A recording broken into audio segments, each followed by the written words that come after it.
We're going to move on to Friday's Daily Mail, and our new queen is pretty based. Yeah, what's this? Yeah, so Camilla has taken a swipe at the censorship of Roald Dahl's books. So a couple of days ago it came out that Roald Dahl's books are being edited by sensitivity readers. Yeah, not just edited, rewritten. Rewritten. I mean, I sort of thought, oh, they're just changing a few words. There might be a few words that were written in the 40s or whatever that are bad now, considered bad now. And no, they're whole swathes and like completely taken all this sort of magic and the rhythm and the musicality of the language and just put this deadening weight. So it just reads like a sort of badly translated Chinese manual or some equality, diversity and inclusion training. So instead of saying like you can't go around pulling on the hair of every woman to see if she's bald, even if she's wearing gloves, it says some women have penises and wear wigs, and there's nothing wrong with that. Doesn't say the penis bit, but it does say that there's nothing wrong with women wearing wigs. It basically might as well. Nothing wrong with men either.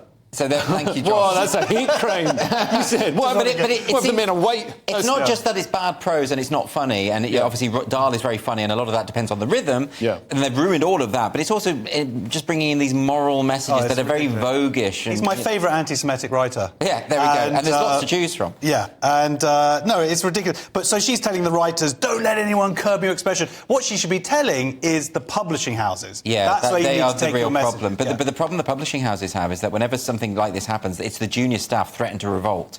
And they capitulate to them. That's why they need to be brave. Let them fire them. Fire the junior staff. Let them go. They can go work in these greenhouses. They've got nobody in them because of Brexit. I should say, though, that Camilla didn't actually explicitly mention Dahl. She talked to the authors and sort of said, just, be true to yourself. She used a thing called a metaphor. So we edited that in. Was it a metaphor? What we did. Or simile? Some sort of linguistic trick. It was something. A trope, I think. The Guardian has come out and said that it was commercially necessary to edit the book so they'd appeal to millennial parents, which is ridiculous. I mean, publishing houses have been seized by this sort of social justice brigade, and they realise that the woke books that they're commissioning aren't selling. So to get their message through to the kids and try and indoctrinate the kids, they've got to edit the books that are already there. They're getting it wrong, though. I mean, there was an interesting piece by Suzanne Moore the other day talking about how actually, most of the people who are pushing this ideology are turning 40 now. Right. Like they're a bit out of touch. They're a bit past it. And actually, Generation Z are like, what the hell is this? And they're all, millennials are old now. Yeah. It's really interesting to see how it's going to be aged out and to see it's happening and to see the companies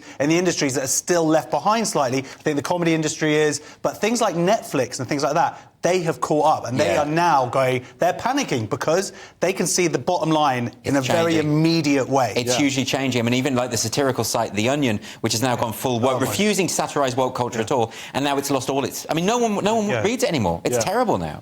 Anyway.